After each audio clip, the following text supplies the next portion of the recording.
Kathmandu, capital city of Nepal and gateway to the Himalayas. An ancient city of twisted streets, crumbling temples and bazaars. And where this story begins.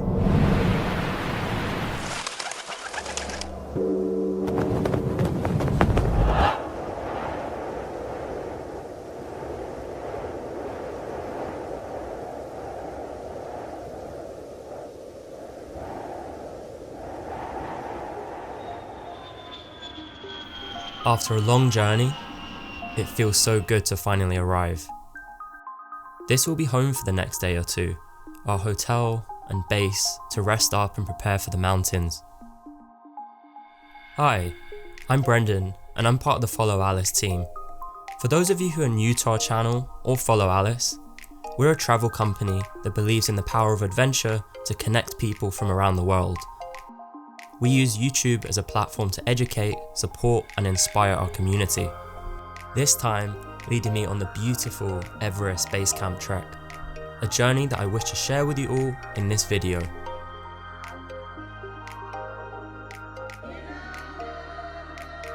We spend our first day soaking up the first impressions of Nepal. The weather is beautiful, we're all arrived and now, let's see. You feel fit? Kind of. Yeah. Not sure I'm ready for the trek. We'll see by the end of this. Give me a chance to prove myself. Kathmandu is really like nowhere else on earth. Amongst all the chaos, there's a charm that grabs you and doesn't let go. The colours and smells, the delicious food, the gorgeous architecture. But above all, what makes Nepal so special is the people. In all my years of travel and across the 44 countries that I've visited, I've never been treated with such kindness, and I mean it. There's a genuine warmth in the people you encounter, a positivity and softness that's so beautiful to see. As the day comes to an end, we celebrate the beginning of our adventures together overlooking the rooftops of Kathmandu. Tomorrow we make for the mountains, and everybody's spirits are high.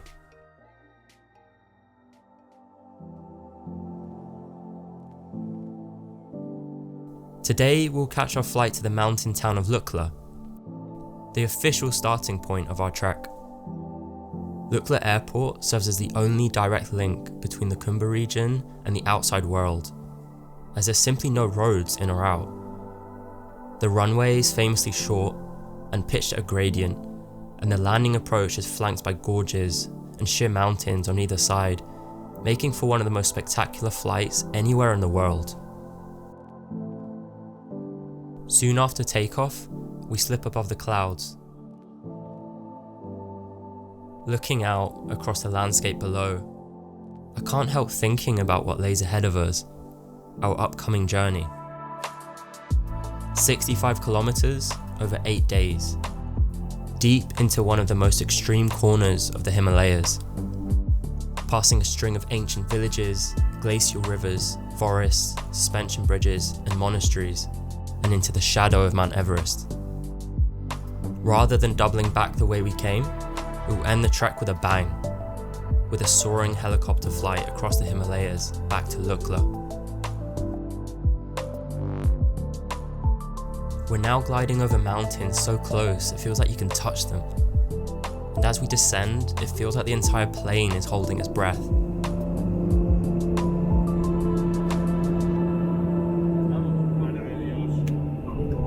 And we touch down.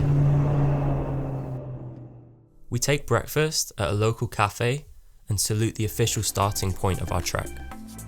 They say an adventure is defined by the people you meet along the way. So let me take this opportunity to introduce you to the group that I'll be sharing this journey with, because without them, this trip just wouldn't have been the same. Biel is the larger-than-life character and comedian of our team. If life's got you down or you're having a bad day, go see Biel, and I promise that within 5 minutes you'll be crying, with laughter. Felipe is the kindest soul you'll ever meet. But behind the sweet complexion is one tough dude. He's as fit as a fiddle and has abs that Brad Pitt would be proud of. So on the mountain, he was a great benchmark for the rest of the team to keep up with. Dan is the natural leader of the group and the glue that holds everything together. When things go wrong, he's the guy you want by your side. Like me, he's also part of the Follow Alice team, so you may recognize him from a few of the other videos on our channel. Pablo and Miguel are twins from Valencia in Spain. They're the kind of guys that light up an entire room when they enter, and they always have a story to share. Many evenings, we'll just huddle around listening and laughing to what they had to say. Sarah has this unshakable optimism towards the world around her. She'll never shy away from new experiences and has this beautiful ability to connect with the local people, which led our group to many authentic encounters. Umberto is a super cool, composed and confident one of the team. He's a really noble, humble guy that would come to admire quite a lot and share many inspiring conversations with. Then you have the unsung heroes of this whole experience, the guides and porters who make all of this possible, featuring Angelou, Gomba, Sonam and the rest of the Follow Alice mountain team. Leading from the front with over 25 years of professional mountaineering experience is Angelou, our lead guide. His family have lived in this valley for generations and belong to the ethnic group known as Sherpas. He's a real seasoned veteran of the Himalayas and has climbed many of the world's tallest and most dangerous mountains, including Mount Everest 4 times. With more than a lifetime spent in this region, we couldn't have hoped for a greater group of guys to lead us and show us their beautiful home. After a plate of pancakes, we officially begin our trek. Today, we will hike 12 kilometers to the village of Monjo, to an elevation of 2,835 meters. Leaving Lukla, we pass many small settlements, rice fields, and farmhouses. Our first glimpses into the daily life and heartbeat of this small isolated community.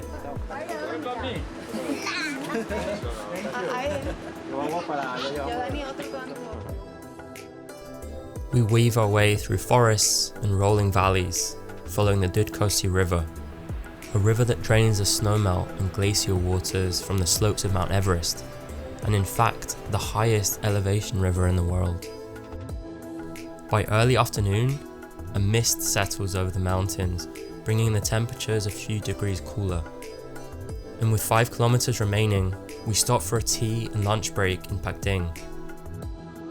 When traveling with Follow Alice, all 3 meals and refreshments of tea, coffee and fresh water are included, but for reference and so that you guys can get a sense of the prices for food and drink along the trail, I've broken down a list of common items.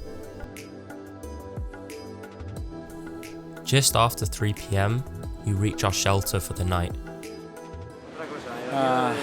We walked a bit longer than we initially had planned because we arrived earlier. So it was actually a decent hike, 5-6 hours. Very nice. We started with blue sky, sunshine, and now it's actually getting foggy. So it's time to get into bed, basically. The tea huts are the places you'll stay along the trek and are the cornerstone of rural accommodation here in Nepal. They're basic but cozy and soulful. Rooms are often pretty small and bare, but I slept very well throughout the trip.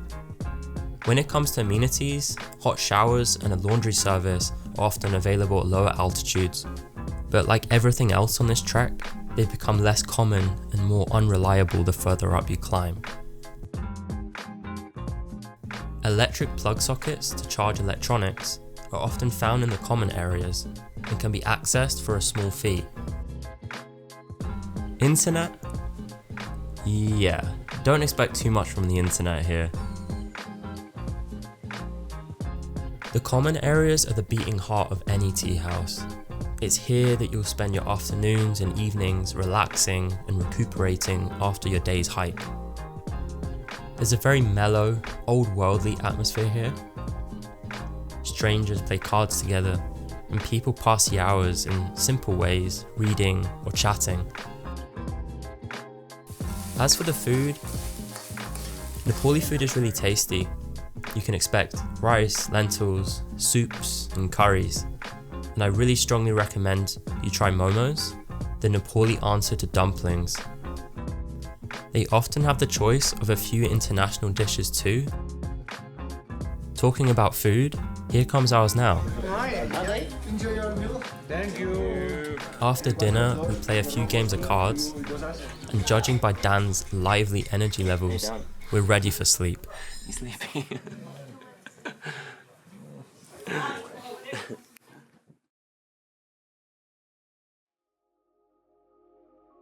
Today, we continue our journey north to Namche Bazaar and beyond 3,000 meters. It's another beautiful, clear, blue sky morning. We're currently in late October, a time in the year that's considered optimal for high altitude trekking here in Nepal. For those of you planning your own trip and wondering when to visit, well, the good news is that the trails are open year round, meaning in theory you can trek whenever. However, most people choose to avoid the wet summer monsoon and coldest winter months. This leaves two optimal trekking seasons, March to May and September to November, where expeditions are often blessed with an ideal combination of clear skies, low rainfall and more comfortable temperatures. Shortly after leaving Monjo, we officially enter the gates to the Sagarmatha National Park, continuing along flat, rocky terrain before reaching a vertical gorge where two icy rivers meet. High above, suspended 125 meters in the air, is one of the greatest sights on the EBC trek. The Hillary Suspension Bridge, named after Edmund Hillary, who, with Tenzing Norgay, became the first to reach the summit of Mount Everest in 1953. Walking across, my heart beats a little faster as the bridge lightly sways underneath my boots. It's really exhilarating and the views are spectacular. Once across Hillary Bridge, our final ascent to Namche Bazaar begins. For the next 90 minutes, we will gain over 550 meters in altitude, making this our steepest and toughest test to date. For me, this is when I first encountered the creeping effects of altitude on my body. I'm taking heavier steps now and my breathing feels a little more laboured.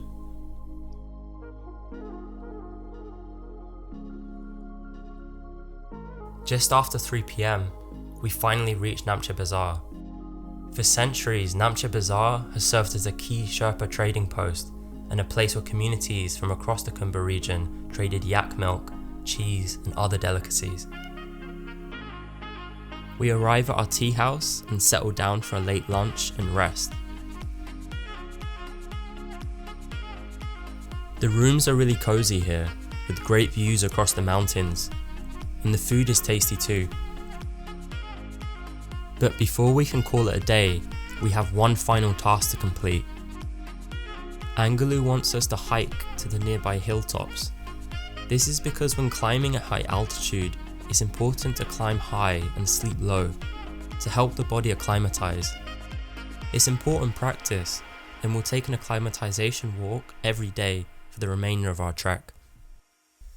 As we climb, a thick fog rolls across the higher reaches of the mountains, turning everything white.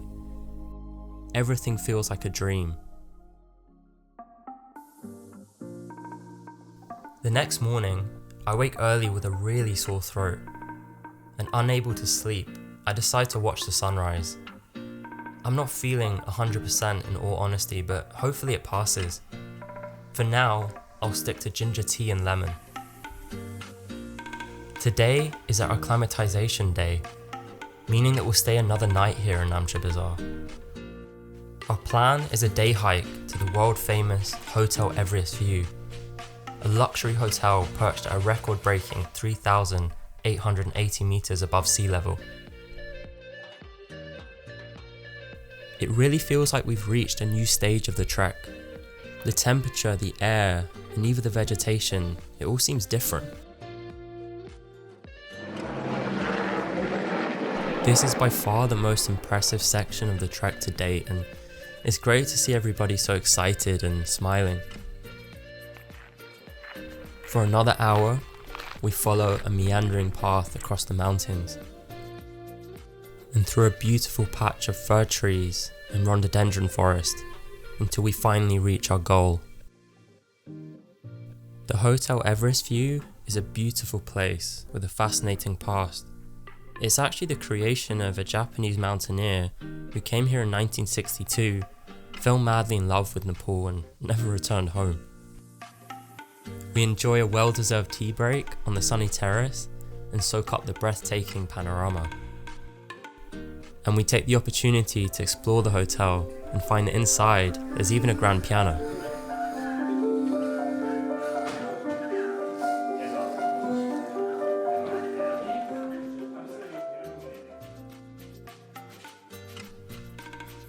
On our way back to Namche Bazaar, we visit the Sagarmatha National Park Museum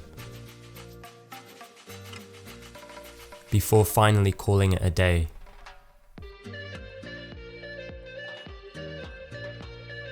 With the evening free, I raid my secret stash of fuel and take a well-deserved nap. I also take the opportunity to explore the village and track down some medicine for my sore throat.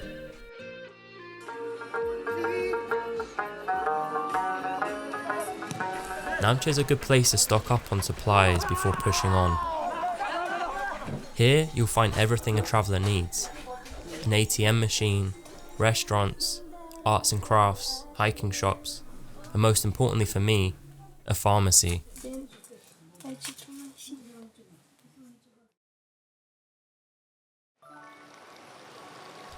Day 4.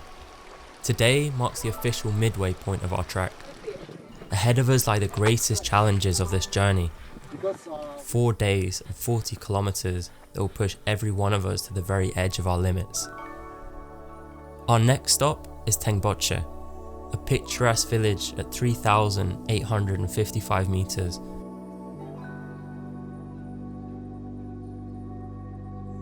Approaching in the distance, a Buddhist stupa rests on the cliff's edge. Behind it looms the impressive Amadabla mountain, known as Mother's Necklace in Nepali.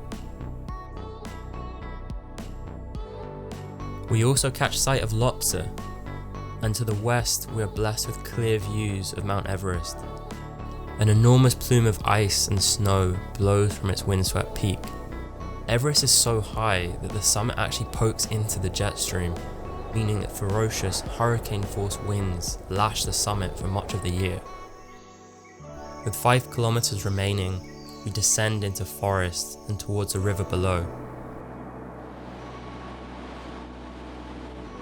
Eventually stopping for lunch and reaching what will be our most challenging section of today's hike. A final steep ascent to Tengboche and a daunting 450-meter hike straight up. I would be lying to you if I said this was easy.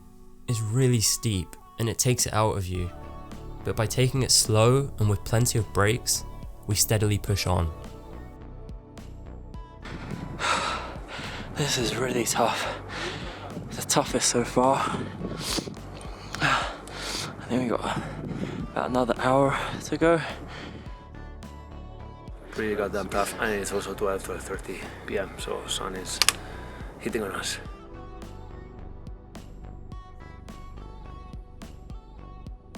Just after 2 p.m, we reach Tengboche, and the team is overjoyed. The last hill was really tough, but together we conquered it, and the feeling of accomplishment has our spirits flying high. In the swirling fog, we complete our final challenge of the day, a bitterly cold but beautiful acclimatization hike to the symbolic height of 4,000 meters. Yeah, it's a pretty nasty weather right now.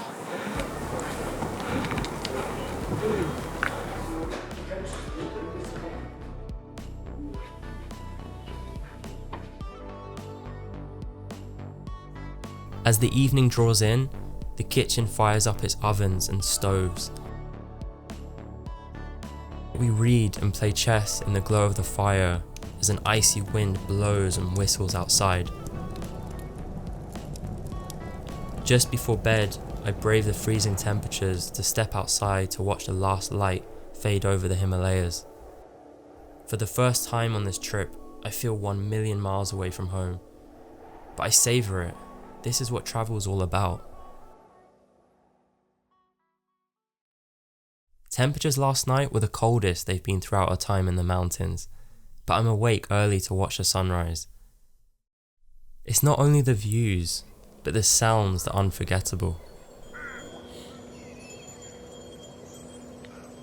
The sound of the early morning, of the village slowly waking.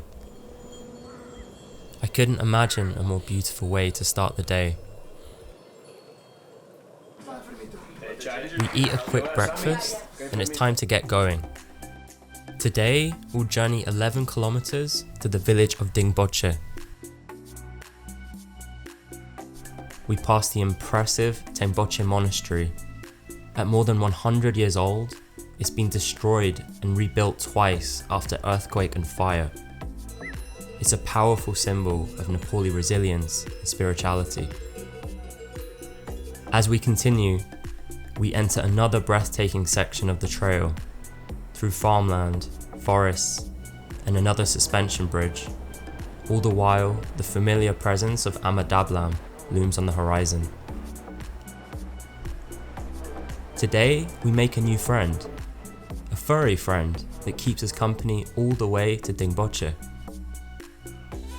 He makes it look so easy, but the hike today is tough. The trail's more gradual than yesterday, but the altitude's really beginning to bite now. I must admit that I'm finding it a little bit hard to breathe with my sickness. If you remember, since day 3, I've been carrying a cold. Unfortunately, the medicine I found in Namche Bazaar doesn't seem to be working. But I have the full support of my team and friends around me. Connected by a shared mission, you find that here in the mountains, strangers quickly become close friends. And that's the beauty of trekking in a group, is that you're all there for each other. Together, we push through, side by side, step by step.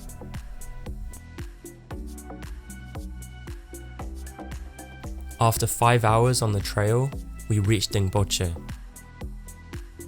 Immediately you sense how much more basic life is here. We pass solar heated kettles and many outdoor toilets.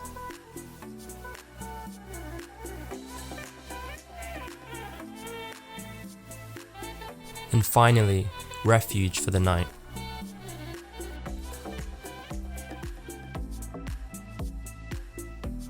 Rooms are pretty basic, and hot water is very scarce, meaning there'll be no showers tonight. But we have a roof over our heads, and a cup of hot tea always goes a long way.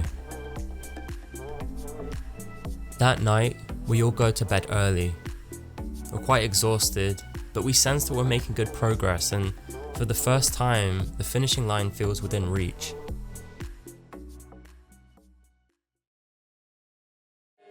Today is Gumba's 31st birthday. We throw a little surprise celebration for him and treat him to a fresh chocolate cake for breakfast. It's also time to say goodbye to Tashi Lama, the owner of the tea house. He was such a kind host and shared so many stories about the valley and his life here. Tashi Lama fled here from Tibet in 1985 as a refugee, and over the last 20 years, he's run the Green Tower guest house with his wife. He always has a smile on his face, and his positivity really inspired us. By tonight, we'll be sleeping above 5,000 meters in Lobuche. We're entering one of the most critical periods of this journey, where our endurance will begin to be really stretched. I know I must sound like a broken record, but the landscapes are just becoming more and more spectacular. It's outrageously beautiful here. This is raw, untamed beauty beyond anything I've personally seen.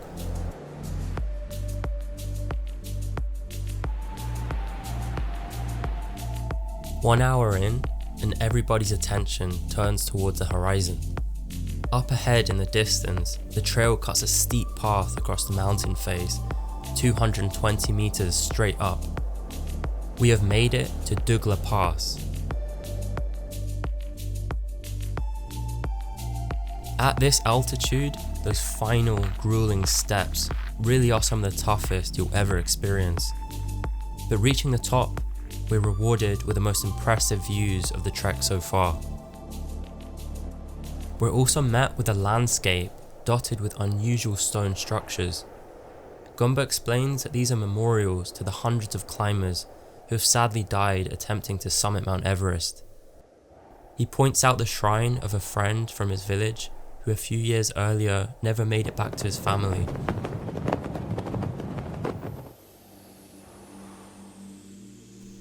We've reached the end tip of the Khumbu Glacier, the highest glacier in the world at its origin.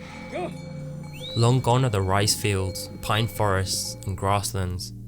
This is very barren and lifeless.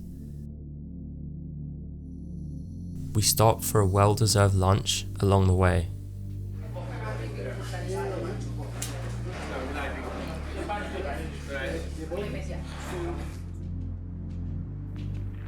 And this will be our accommodation for the night.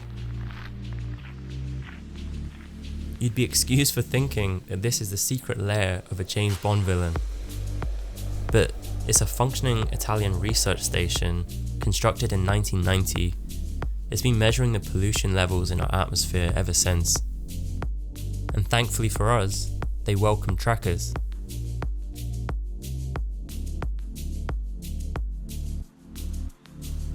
With the early evening approaching, we take our acclimatization hike to the surrounding hills to catch the fading sunset. The cold is bitter and our bodies are very fatigued. But none of this matters because look where we are. It dawns on me that the trek is coming to an end. By this time tomorrow, we'll have returned from our final objectives and preparing for our return to Kathmandu. But I receive some heartbreaking news. Anglu's concerned about my health. The cold that I've been carrying since Namche Bazaar stayed with me. We'll be leaving for Patthar and Everest Base Camp in a matter of hours at 2 AM. And with temperatures falling below minus 15 degrees Celsius at night and only our flashlights to shine a path in the dark, he worries that I'm putting myself at risk. This is the moment our group splits in two. Anglu offers a secondary option for those who prefer to take the final journey in the daytime with me.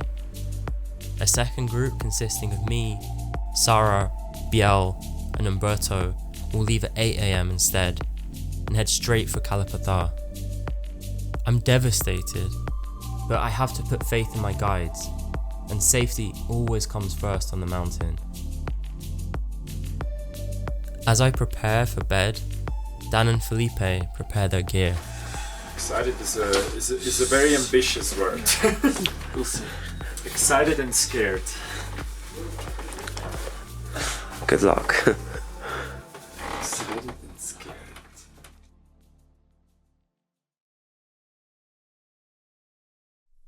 So this is it. Today's the day. Everything that we've worked towards leads us to this big final hurdle.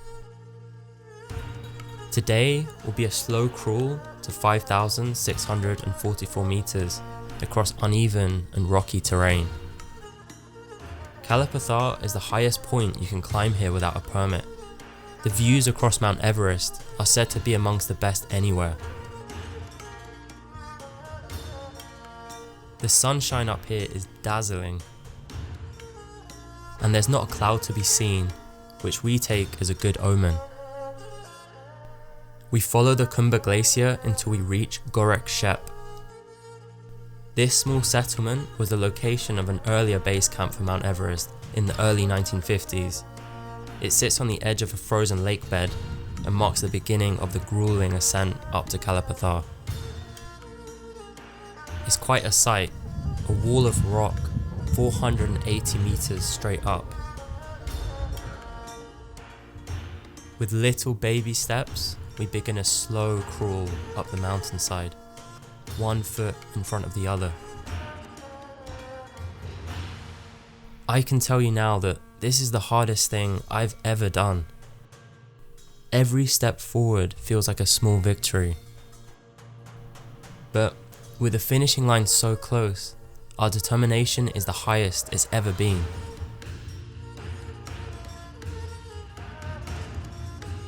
After 2 hours on this hillside, the top finally comes into view. We've drawn every ounce and reserve of energy. And finally, we make it. The realization of what I've just achieved sweeps over me.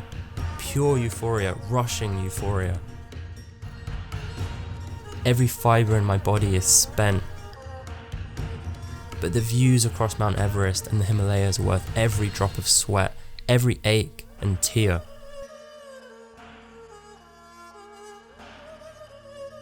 It's moments like these that live in the memory forever.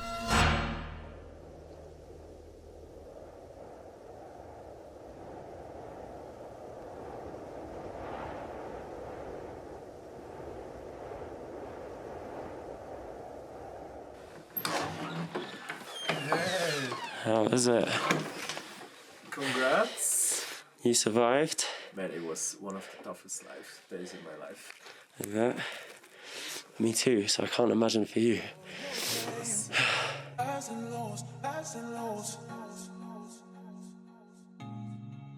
That night I sleep better than I've slept in years. Today we return to Kathmandu via Lukla with a soaring helicopter flight across the Himalayas. And here comes our ride now.